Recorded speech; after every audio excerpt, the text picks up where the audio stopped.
decades, India has been famous as one of the world's top exporters of talent. But what if that whole story is about to flip on its head?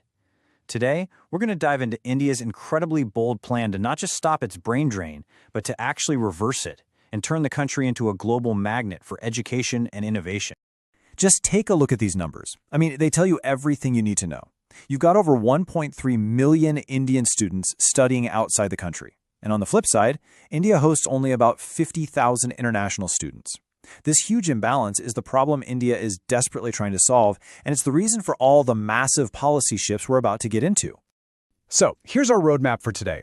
We'll kick things off with that talent imbalance. Then we'll jump into the solutions. First, building global campuses, and second, attracting top tech professionals.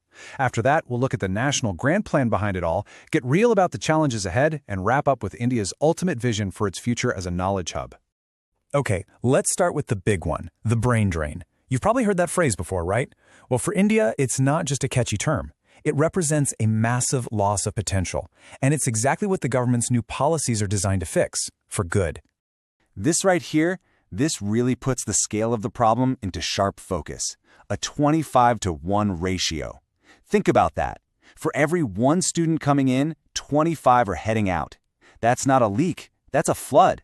And turning that tide is absolutely critical if India wants to build a powerful, self-reliant knowledge economy.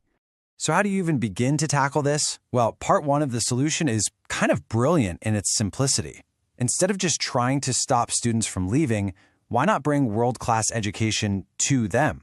Imagine getting a degree from a top global university without ever needing a passport. That's a complete game changer. And listen, this isn't just some theory on a whiteboard. It is happening right now in a place called Gift City in Gujarat. It started out as a hub for finance and tech, but now it's becoming the ground zero for India's new education strategy. And it's the perfect spot for it, because as a special economic zone, it offers global universities easier rules and big financial incentives to set up shop. And we're not talking about a few small branch offices here. No way.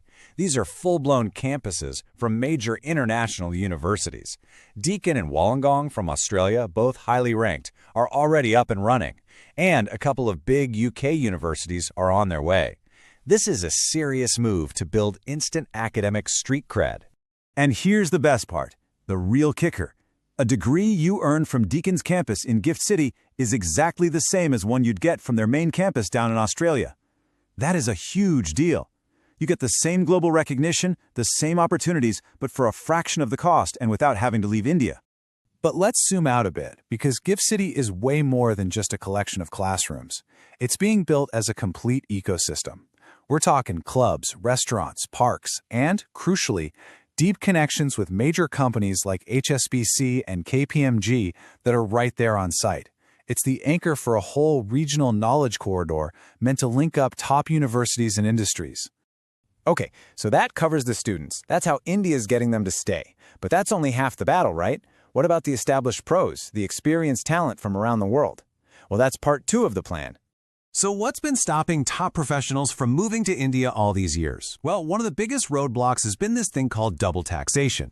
Just imagine you get an amazing job offer, but then you find out you have to pay taxes on your income in two different countries. For most people, that's an immediate deal breaker. So India's solution is simple and incredibly effective: a 5-year tax break. If you're a professional in a key sector like electronics or semiconductors, you won't pay Indian taxes on your foreign-sourced income for 5 years. Just like that, a huge financial barrier is gone, making India a much more attractive place to work.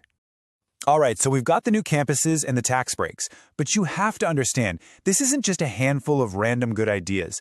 It's all part of a much bigger, carefully planned national strategy.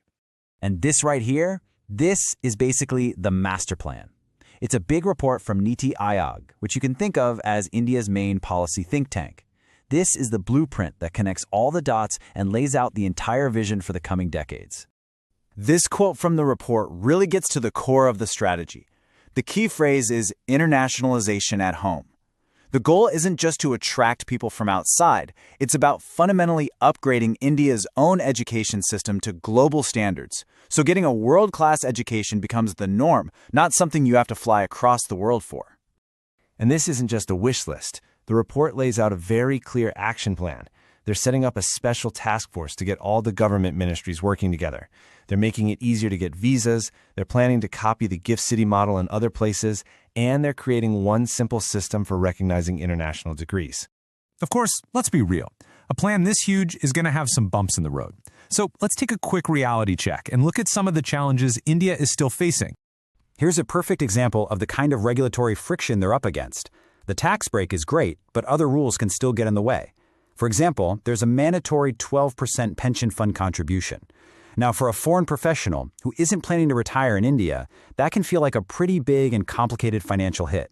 So the challenges are really coming from two directions. On the home front, India has a shortage of highly skilled workers in crucial new fields like semiconductors. And on the global stage, the competition is fierce. You've got countries like Singapore and Taiwan that are already way ahead in offering super attractive packages to pull in the best talent.